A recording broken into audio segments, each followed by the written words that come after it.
اب آ رہا ہے مضمون الم تر کیف فعل ربک بعاد، تم نے دیکھا نہیں کیا کیا تھا آپ کے رب نے عاد کے ساتھ، قوم عاد کے ساتھ کیسے ہلاک کیا تھا۔ ارم ذات العماد، وہ ارم جو ستونوں والا تھا۔ خیال یہ ہے کہ ارم جو ہے یہ قوم عاد کا شاہی خاندان تھا، جیسے فرائنہ مصر کے، نماردہ عراق کے، تبا یہ تھے یمن کے، اور ارم جو ہے یہ قوم عاد کا جو خاندان تھا بادشاہی، ان کا لقب تھا۔ ذات العماد، اونچے اونچے ستونوں والا۔ اور اب جو اس شہر کی شداد، جو ان میں ایک بہت بڑا بادشاہ گزرا ہے، اس کے آثار، اس کے کھنڈر موجود دیکھ لیے گئے ہیں کہ اس صحرا کے نیچے دبے ہوئے ہیں، اور 30 اس کے اوپر بڑے بڑے مینار بنے ہوئے ہیں اس شہر کی فصیل کے اوپر۔ تو ذات العماد جو بڑے ستونوں والا تھا، التی لم یخلق مثلھا فی البلاد، جیسے کہ اس سے پہلے کبھی دنیا میں نہیں بنائے گئے تھے۔ معلوم ہوتا ہے کہ ویسی تعبیر جو اس عاد کے بادشاہ شداد نے کی تھی، شاید دنیا میں پہلی مرتبہ اتنا، اسی لیے شداد کی جنت مشہور ہے، اس نے وہ جنت بنا لی تھی اپنی، اس قدر وہاں پر ساز و سامان تھا۔ وَثَمُودَ الَّذِينَ جَابُوا الصَّخْرَ بِالْوَادِ، اور تم نے دیکھا کہ اس سمود کے ساتھ کیا کیا تمہارے رب نے، جنہوں نے چٹانوں کو، وادی میں چٹانوں کو تراش تراش کر محل بنا لیے، وہ تو اب بھی موجود ہیں، بڑے بڑے ہال، پھر بغلی کمرے، بڑے عمدہ ان کے جو مکان بنے ہوئے۔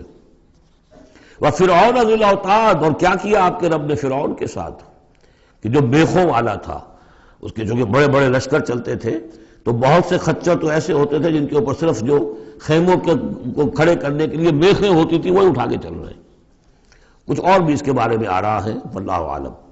الذین طغوا فی البلاد، اصل بات یہ ہے کہ ان تمام قوموں نے سرکشی اختیار کی ملکوں میں، فاکثروا فیہا الفساد، ظاہر بات ہے جب اللہ کے خلاف سرکشی ہوگی تو خلق کے لیے فساد ہو جائے گا۔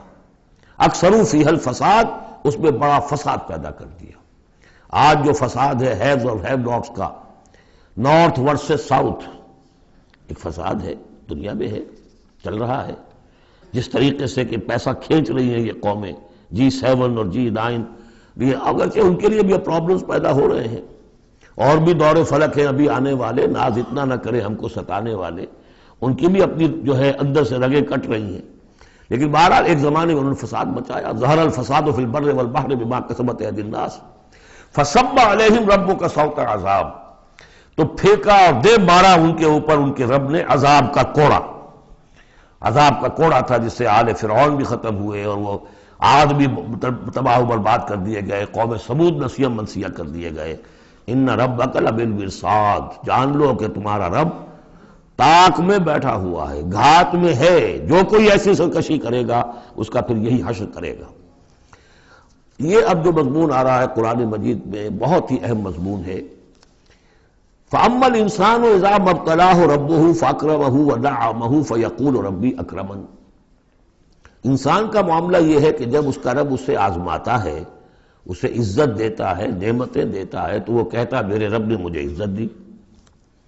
وَأَمَّا إِذَا مَا ابْتَلَاهُ فَقَدَرَ عَلَيْهِ رِزْقَهُ، جب اسے آزماتا ہے اور اس کا رزق جو ہے اس پر تنگ کر دیتا ہے، راشننگ کر دیتا ہے، تھوڑا تھوڑا دیتا ہے، فَيَقُولُ رَبِّي أَهَانَنِ، تو وہ کہتا ہے میرے رب نے مجھے ذلیل کر دیا۔ کلا، ایسا نہیں ہے۔ آپ کو کیا خرابی نظر آئی اس میں؟ کوئی شرک نہیں ہے۔ اس نے یہ تو نہیں کہا کہ مجھے نعمتیں دی ہیں تو کوئی لکشمی مائی کی کرپا ہو گئی ہے، یہ تو نہیں کہا۔ اللہ نے، میرے رب نے مجھے عزت دے دی، اور اگر کہیں تنگی آ گئی ہے تو یہ میرے رب نے مجھے ذلیل کر دیا۔ توحید تو مکمل ہے نا یہاں، کہ کسی اور دیوی دیوتا، کسی اور الہہ کا تذکرہ نہیں ہے، رب ہی نے مجھے عزت دی، رب ہی نے مجھے ذلیل کیا۔ تو عز من تشاء و تذل من تشاء۔